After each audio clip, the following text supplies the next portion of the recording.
on vit une révolution digitale sans précédent et dans cette révolution digitale, il y a un risque très important qui est supporté par les sociétés traditionnelles, c'est celui de devenir des fournisseurs de rang 2. Alors le fournisseur de rang 2, c'est celui qui a une plateforme entre lui et les clients. Alors on le voit de plus en plus avec des acteurs notamment comme Booking, qui est aujourd'hui le premier client de beaucoup de chaînes d'hôtels et notamment d'un groupe comme Accor, ou encore dans les compagnies aériennes qui voient de plus en plus de clients passer par les comparateurs de vol. Et peut-être demain, dans les années à venir ou dans les mois à venir, les banques qui verront une plateforme se mettre entre eux et leurs clients. Cette plateforme pourrait être Google, Amazon, Facebook, Apple, finalement des géants de l'Internet qui ont la connaissance du client en instantané et qui pourront orienter leurs clients vers le fournisseur bancaire qui aura la carte la moins chère ou le taux le plus avantageux. Donc véritablement, aujourd'hui, le risque, c'est de devenir des fournisseurs de rang 2 dans ce monde qui se digitalise.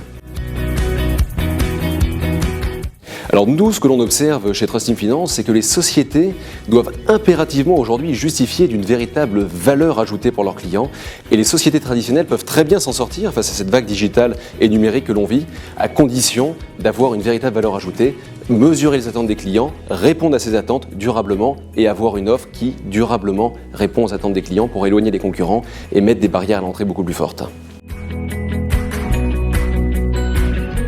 Alors des exemples, j'ai évoqué le monde de l'hôtellerie avec un acteur comme Accor, mais nous les acteurs dans lesquels nous avons investi, nous avons notamment Marriott ou encore Hilton qui sont des acteurs qui ont mesuré et qui continuent de le faire en permanence les attentes de leurs clients et qui allouent en fin d'année leur budget en fonction des attentes. Et on voit aujourd'hui que ces acteurs-là ont plus de 85% de leurs clients qui passent en direct par le canal ou par les différents canaux qui sont mis à leur disposition par les chaînes d'hôtels, ce qui est très important. Dans le monde des compagnies aériennes, je l'évoquais avec ces comparateurs de vol, il y a quelques semaines encore, Jérôme Blanc vous expliquait qu'on avait en portefeuille Southwest Airlines, une compagnie américaine. Aujourd'hui, Southwest Airlines, qui offre une véritable expérience pour ses clients, voit plus de 76% de ses clients réservés en direct sur leur site internet.